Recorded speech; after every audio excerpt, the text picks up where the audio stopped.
Why infidelity happens. You know, this is actually a very hard video to do. I was contemplating of even doing it. It's a very taboo topic that a lot of people are not willing to discuss or confront. This is just my speculation. I'm so grateful, so thankful of what I've learned as a child growing up and seeing what I've seen in other people's relationships, and I've gathered that information and I've learned from it for me to make better decisions. And I want to encourage you to and shed light into your life that you can make better decisions. It's like when someone does it, there's a lot of growth to go through, okay? So for a person to do that, I know that maybe they're searching for ways to feel loved. I am thankful to say that because I made that a huge deal breaker of mine, there was no negotiating. It's like literally black and white. I don't want to be with you. I just can't bear the thought. I can't. And because of everything that I've learned and I've improved myself as a woman too, I have a great, faithful man. I didn't make my decisions based on what I saw growing up, based on who my mentors were.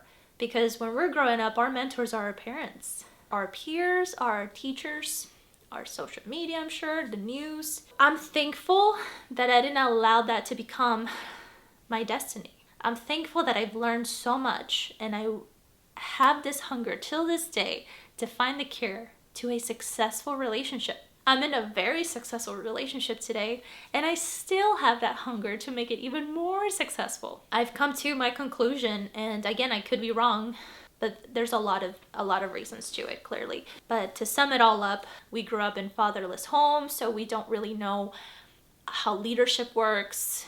We don't know any of those things. We weren't equipped and trained to have successful marriages one day. We were not. It is our own duty to become better versions of ourselves, to not carry so much baggage and not make decisions based on what our parents did in the past. So everything that I've seen, I'm like, I'm gonna do the exact opposite. I'm gonna be the first in my family to have a successful relationship. Not just I'm in a relationship for so many years. It's more like it's harmonious, it's communicative, it's faithful. Faithful! I do have to say that it comes down to both parties, to both partners. It's not always just he or she just cheats. It's not that. I'm gonna say Sally and Bob as examples. Let's say Sally always accuses Bob that he's always cheating, but she doesn't look at herself in the mirror and say, am I causing my man to cheat? I mean, it takes a lot of guts, okay, to be like, whoa, what's going on?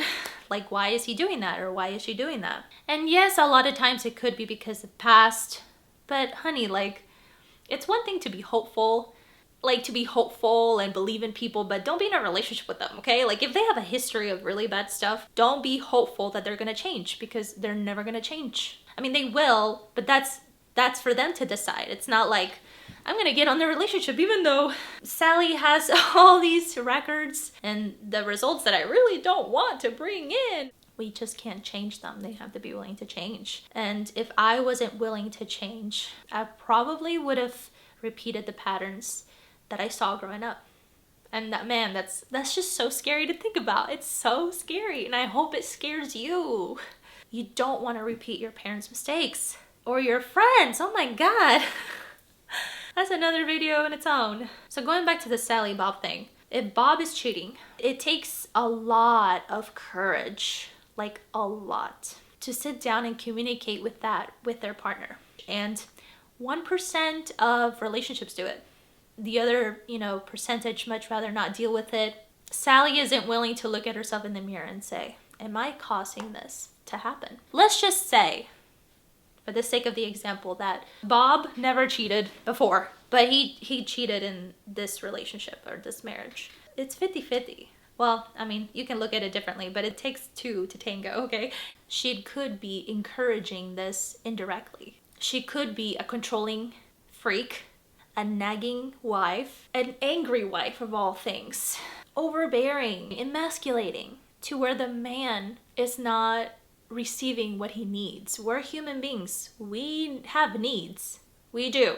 And if our partner's not fulfilling them, we're going to find it somewhere else. That's just bottom line.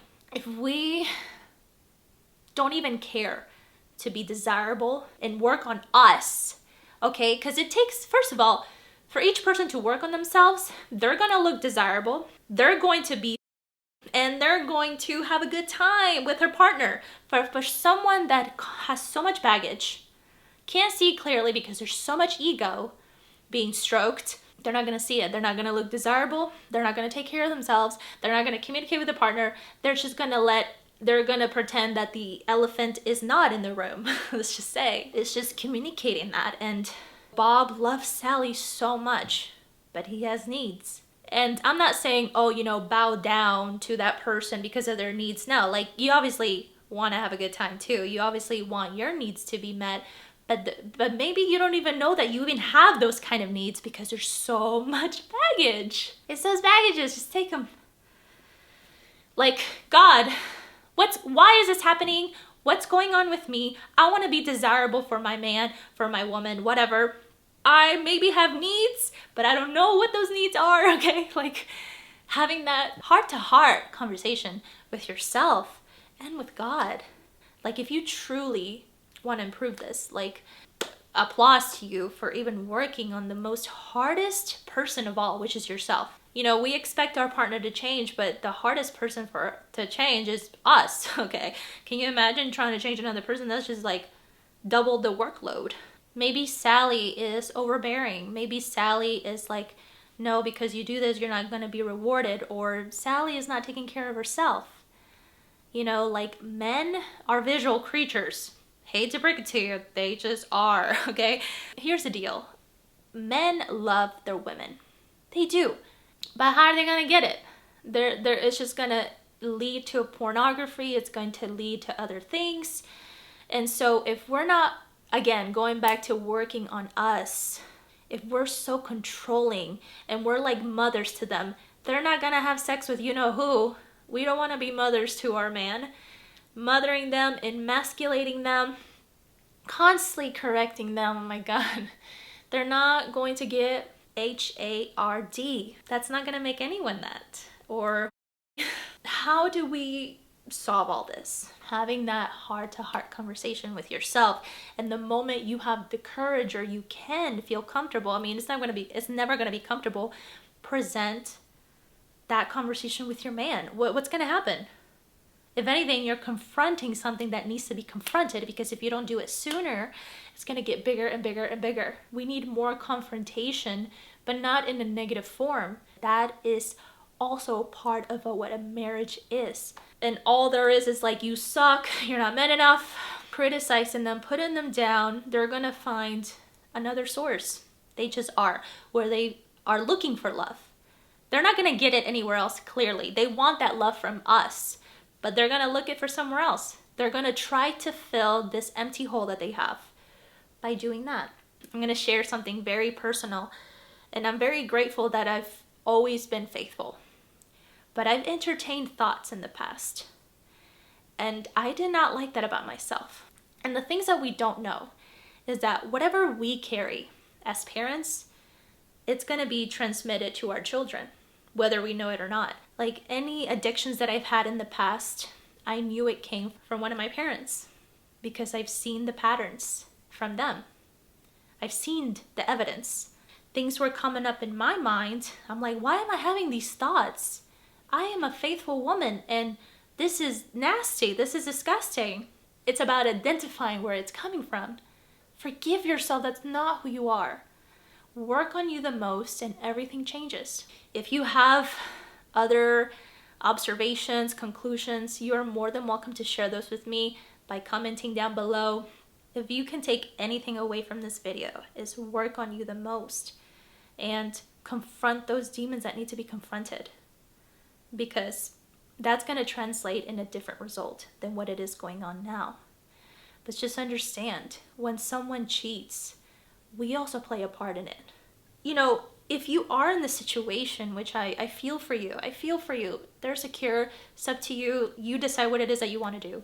But if you want to take this and improve it and have this relationship to be better, hey, I just wanted to let you know that I love you so wholeheartedly, and I am so sorry if I caused any miscommunication, anything at all. I would love to know from you, like, what caused you to do that? Have I not been a good wife? And I'm so sorry if I have not been able to fill your needs. Being genuinely sorry, my goodness. That's gonna, again, make it into a whole different result. And that's part of personal growth, confronting those really hard conversations, man. Even if we genuinely do not know why, we ask and we apologize. Please do me a favor and like this video. It'll let me know that people actually need to hear this type of message. If you enjoy this type of content, subscribe to the channel. Make sure you watch this video next here. In this video, I talk about how to stop emasculating your men. A lot of men really like this video, and it brings a lot of clarity to both sexes. So make sure you watch this video next. I'd love to know your thoughts. Share them with me in your comments. Thank you so much again, and I'll see you next week. Have a great day.